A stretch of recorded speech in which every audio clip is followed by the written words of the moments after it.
Video में हम trust के जो कि मध्य प्रदेश अधिनियम के अंतर्गत रजिस्टर्ड होती है, पब्लिक ट्रस्ट अधिनियम के अंतर्गत रजिस्टर्ड होती है, ट्रस्ट के जो वित्तीय और प्रशासनिक रिकॉर्ड होते हैं उस पर हम विस्तृत चर्चा करेंगे। जिस प्रकार से कोई मकान बनाया जाता है तो उसकी नींव रखी जाती है, तो ट्रस्ट बनाने की स्थिति में ये उसकी नींव होती है कि ट्रस्ट का मैनेजमेंट कैसे होगा, ट्रस्ट का जो प्रबंधन होगा वो किस प्रकार होगा। तो इस ट्रस्ट को बनाने का जो दस्तावेज होता है उसको ट्रस्ट डीड बोलते हैं। इस ट्रस्ट डीड में ही इसके मैनेजमेंट के पूरे नियम कानून कायदे, उस ट्रस्ट का उद्देश्य, ये सब दर्ज होते हैं। अब हम बात करेंगे कि एक जब ट्रस्ट डीड ट्रस्ट के निर्माण के लिए बनाई जाती है तो इसमें किन किन दस्तावेजों की, कौन से ऐसे डॉक्यूमेंट तैयार करने पड़ते हैं, इसकी गतिविधि क्या होती है। जब भी किसी प्रकार की ट्रस्ट बनाई जाती है तो सबसे पहले जो व्यक्ति होते हैं इसमें होते हैं उसके ट्रस्ट के निर्माता। उसको ट्रस्ट के निर्माता बोल सकते हैं, उसको ट्रस्टर बोल सकते हैं, उसको सेटलर बोल सकते हैं। इस ट्रस्ट के निर्माता को अनेकों नामों से जाना जाता है। इसके बाद में जो मुख्य दूसरे जो पदाधिकारी होते हैं इसके, वो होते हैं ट्रस्टी। सेटलर ने ट्रस्ट का निर्माण कर दिया, ये निर्णय हो गया कि ट्रस्ट निर्माण करनी है, लेकिन इसका मैनेजमेंट कौन करेगा, तो वो होते हैं इस ट्रस्ट के ट्रस्टी। जब ट्रस्ट डीड बनाई जाती है तो उसमें संख्या निश्चित होती है कि इस ट्रस्ट में कितने ट्रस्टियों का निर्वाचन होगा, ये किस प्रकार से मैनेजमेंट करेंगे, ट्रस्ट का उद्देश्य क्या होता है, ट्रस्ट में हम आगे जो इसके वित्तीय और प्रशासनिक रिकॉर्ड रखेंगे वो उसमें जो भी दस्तावेज है, बैंक खाते का संचालन कौन करेगा, इनकम टैक्स रिटर्न नियमित रूप से प्रतिवर्ष भरा जाएगा, बुक्स ऑफ अकाउंट का ऑडिट होगा, रिकॉर्ड मेंटेन होगा, अकाउंट रखे जाएंगे। तो इसके जब ट्रस्ट के गठन की बात चलती है तो इसमें जो इसकी मुख्य आत्मा होती है, ट्रस्ट डीड होती है। जिस प्रकार से एक सोसाइटी का निर्माण होता है तो उसमें इसका ज्ञापन पत्र, नियमावली जिसको बायलॉज और मेमोरेंडम ऑफ एसोसिएशन बोलते हैं, उसी प्रकार से जब एक ट्रस्ट निर्माण की जाती है समाज सेवा के लिए या धार्मिक सेवा के लिए, तो इसमें चैरिटेबल या रिलीजियस ट्रस्ट जब बनाई जाती है तो उसका जो संवैधानिक डॉक्यूमेंट होता है उसको ट्रस्ट डीड कहा जाता है। इस ट्रस्ट डीड को प्रस्तुत करने पर ही ट्रस्ट का पंजीयन होता है और पंजीयन के बाद इसके लिए इनकम टैक्स में पैन कार्ड के लिए आवेदन किया जाता है। इसके लिए बैंक का अकाउंट खोला जाता है जिसमें इसके मेंबर से जो भी ये संस्था जिस क्षेत्र में कार्य करती है उससे संबंधित जो भी आवक होती है वो प्राप्त की जाती है। संस्था को अगर कोई इच्छुक व्यक्ति दान देना चाहता है पूरे देश भर से तो वो अकाउंट पे चेक से या ऑनलाइन बैंकिंग चैनल के थ्रू वो दान भी दे सकते हैं। तो इसमें मुख्य जो दस्तावेज होता है ट्रस्ट के निर्माण के लिए वो होता है प्रशासनिक दस्तावेज, वो होता है ट्रस्ट डीड। बिना ट्रस्ट डीड के किसी भी ट्रस्ट का कोई अस्तित्व नहीं होता। इसके लिए लीगली तौर से इसके ट्रस्ट डीड के दस्तावेज बने होना चाहिए, उसमें पूरी उसकी नियमावली होना चाहिए। ट्रस्ट डीड में वर्तमान में जो नियमों में संशोधन किए गए हैं उसको ध्यान में रखते हुए इन सब बातों को इसमें दर्ज करना चाहिए।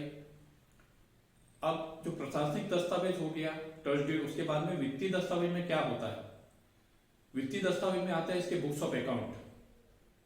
वर्ष में जो 365 दिन होते हैं, 12 माह का जो वर्ष होता है वित्तीय वर्ष, उसमें जो भी संस्था इसके संचालन से संबंधित व्यवहार करती है उसमें जिन भी आर्थिक व्यवहारों का उपयोग होता है उसका लेखांकन उसको दर्ज करना होता है ट्रस्ट के बुक्स ऑफ अकाउंट में। इसके वार्षिक दस्तावेज बुक्स ऑफ अकाउंट तैयार करने के बाद में निश्चित अवधि में इसका ऑडिट करवाना होता है। ऑडिट कराने के पश्चात इनकम टैक्स विभाग में आयकर रिटर्न भरना होता है। एक इसमें मुख्य बात आपको बता दें कि जब हम ट्रस्ट बनाकर समाज सेवा के क्षेत्र में काम करते हैं तो इसमें इनकम टैक्स विभाग द्वारा आयकर से छूट प्रदान की गई होती है। अगर आप ट्रस्ट डीड के साथ पूरे नियमों के साथ अगर आयकर विभाग में आवेदन करते हैं, वर्तमान में उसकी स्थिति जो तारीख है वो 31 मार्च 2022 निश्चित की गई है। तो अगर आप आयकर विभाग में आवेदन करके आयकर से छूट का प्रमाण पत्र प्राप्त कर लेते हैं तो ट्रस्ट की जो भी आय होगी, जो भी उसको दान प्राप्त होगा, तो उसमें आयकर से छूट प्राप्त होती है। ये एक मुख्य बिंदु होता है, क्योंकि एनजीओ का, ट्रस्ट का जो मुख्य काम होता है वो उसको बोलते हैं एनपीओ। मतलब जब हम कोई व्यवसायिक गतिविधि करते हैं तो उसका उद्देश्य होता है लाभ कमाना, लेकिन एनजीओ, ट्रस्ट, सोसाइटी की स्थिति में इनका काम होता है बिना लाभार्जन के काम करना, समाज के सदस्यों के लिए समाज सेवा का कार्य करना। तो इसी समाज सेवा के उद्देश्य होने के कारण आयकर विभाग द्वारा इनको इनकम टैक्स से छूट दी गई होती है। तो हम ये सलाह देंगे कि जितने भी देश भर में ट्रस्ट सोसाइटीज कार्यरत है उनको आयकर से छूट प्राप्त करना चाहिए। लेकिन अगर बिना आयकर से छूट प्राप्त किए इन संस्थाओं द्वारा जो दान राशि प्राप्त की जाती है या आय प्राप्त होती है, उसमें अधिकतम दर से टैक्स देना होता है। एक उदाहरण अपन समझ सकते हैं कि किसी संस्था को 1 करोड़ रुपए दान प्राप्त हो गई, वो भले अकाउंट पे चेक से या बैंकिंग चैनल के थ्रू दान प्राप्त हुआ, तो अब 2 स्थितियों में अंतर है। पहली स्थिति है कि भाई उस ट्रस्ट को आयकर विभाग से 12A के अंतर्गत, जो वर्तमान में उसका सेक्शन है 12AB के अंतर्गत फॉर्म 10A में आवेदन करके 31 मार्च 2022 के पहले इन्होंने आयकर से छूट प्राप्ति का प्रमाण पत्र ले लिया। अब ये 1 करोड़ के कितने ही करोड़ों में अगर दान प्राप्त करते हैं, देश भर से किसी भी स्थान से प्राप्त कर सकते हैं। अगर इन्होंने इनकम टैक्स का एग्जम्पशन प्रमाण पत्र प्राप्त कर लिया है तो इनको इस पर टैक्सेशन की लायबिलिटी नहीं आती, इनको कोई टैक्स देना नहीं होता। लेकिन दूसरी ओर ऐसी कोई ट्रस्ट कार्यरत है जिसने बिना आयकर छूट प्राप्त किए अगर दान प्राप्त किया है तो उसको अधिकतम दर से टैक्स देना होता है। वो होती है 42% से अधिक। मतलब अगर मान लो आपने 1 करोड़ का दान लिया तो 42 लाख रुपए आपको इनकम टैक्स भरना है। तो एक बहुत बड़ा मेजर पॉइंट है। तो जो भी समाज सेवी संस्था है इसमें ट्रस्ट सोसाइटी बनाकर कार्य कर रही है तो उनको इस और विशेष रूप से ध्यान देना चाहिए कि अगर हम लोग समाज सेवा के क्षेत्र में काम कर रहे हैं, समाज के हित के लिए इस कार्य को करना है और इस राशि का जो प्राप्त होती धनराशि का उपयोग करना है, तो क्यों ना हम इनकम टैक्स की छूट प्राप्त करके उसका 12A का 12AB का रजिस्ट्रेशन प्राप्त करके इस राशि का सदस्यों के हित में, संस्था का जो उद्देश्य है उसके लिए इसका उपयोग करें। क्योंकि शासन द्वारा दी गई ये सुविधा है आयकर से छूट प्राप्त करने के लिए। लेकिन अगर हम बिना उसके प्राप्त कर किए अगर इस छूट को प्राप्त किए इस संस्था का संचालन करते हैं तो इसमें हमको 1 करोड़ पर 42 लाख से अधिक इनकम टैक्स देना पड़ सकता है। तो हमने आज इस वीडियो में जाना कि एक ट्रस्ट के जो प्रशासनिक रिकॉर्ड होता है और जो वित्तीय रिकॉर्ड होता है उसमें मुख्य क्या दस्तावेज होते हैं। प्रशासनिक रिकॉर्ड में होता है ट्रस्ट का ट्रस्ट डीड, जिसमें उसके संचालन से संबंधित नियम गतिविधियां दर्ज होती है। ट्रस्ट का उद्देश्य होता है, ट्रस्टियों की संख्या, ट्रस्ट का संचालन, ट्रस्ट के सेटलर, ट्रस्टियों से संबंधित जानकारी होती है। और वित्तीय रिकॉर्ड में हमने जाना कि इसका नियमित रूप से बुक्स ऑफ अकाउंट रखना, उसका नियमित रूप से प्रतिवर्ष ऑडिट कराना, आम सभा में ट्रस्ट के सदस्यों की जानकारी के लिए उसको प्रस्तुत करना, प्रतिवर्ष आयकर का रिटर्न भरना, ये सब वित्तीय रिकॉर्ड होते हैं। अब हम अगले वीडियो में और भी नए अपडेट के साथ आपसे मिलेंगे।